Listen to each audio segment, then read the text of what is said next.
Hello, my name is Bernard Samuels, and I will be doing a persuasive speech on obesity and fast food. Hello, everyone. I am glad for this opportunity to share with you important details about obesity and fast food. I tend to think that most of you have a clue of what obesity is and its relationship to fast food. For those who are not familiar with obesity, I will be telling y'all today why the numbers have always been so high and they have no sense of dropping anytime soon. I will be very specific to provide details on why obesity cases are always high and how fast food, although bad, can also be good for you in certain situations, in moderation, of course. First, allow me to start to explain obesity and how it's determined whether a person is obese or not. Obesity is a medical disorder characterized by a person having excess body fat. Where a person is said to be obese, it is associated with several health problems. In order to determine whether a person is obese or not, the body mass index, normally termed as BMI, is evaluated. A BMI is determined by dividing the weight in pounds of a person by their actual height. According to the Centers for Disease Control Prevention, if a BMI value of 30, if it's 30 or higher, that indicates that you are obese. With that in mind, let us now discuss the reason why obesity cases have remained to be high and are on the rise. It is important to note that there has been an increase in the consumption of food with high sugars and fat content in almost all parts of the world.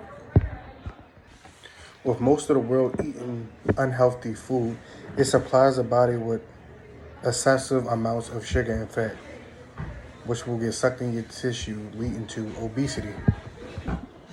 Nowadays, children and youth have an increased appetite for sugary foods and increase their chances of becoming obese if the consumption of such food is not controlled.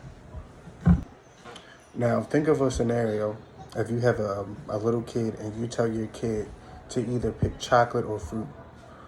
Most likely, your kid's going to pick the chocolate because it's sweet, sugary, and they love it. It's a small chance that they will pick the fruit. It is important to note that most people, especially living in urban areas, prefer eating ready food or fast food to save time. Consumption of snack foods, fast foods, is high in urban areas because they're already on the go. It's a quick, easy thing to do. Doesn't take too much time or any time at all to prepare. These foods are high in fat and sugar, and if you keep eating them or continue to intake those, the increase of a person getting obesity is very high.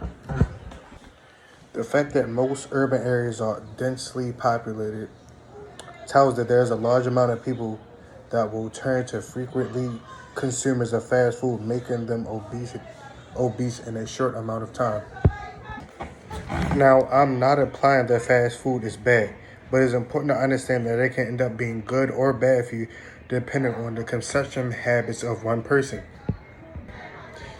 If you eat a lot of fast food, in the long run, it is bad for you, which will lead to obesity, diabetes, depression. It's a lot of chronic diseases that you can get from just eating fast food or just eating unhealthy in general. But a controlled or reduced amount of fast food or sugary stuff or unhealthy stuff in general is not bad for you. It gives you the boost that you need, the energy, and it just tastes good in general. I hope that I shared with you significant information about obesity and how fast foods can be bad for you and good for you depending on your moderation. I welcome any questions that you have about my information and my sources, and thank you for your time today.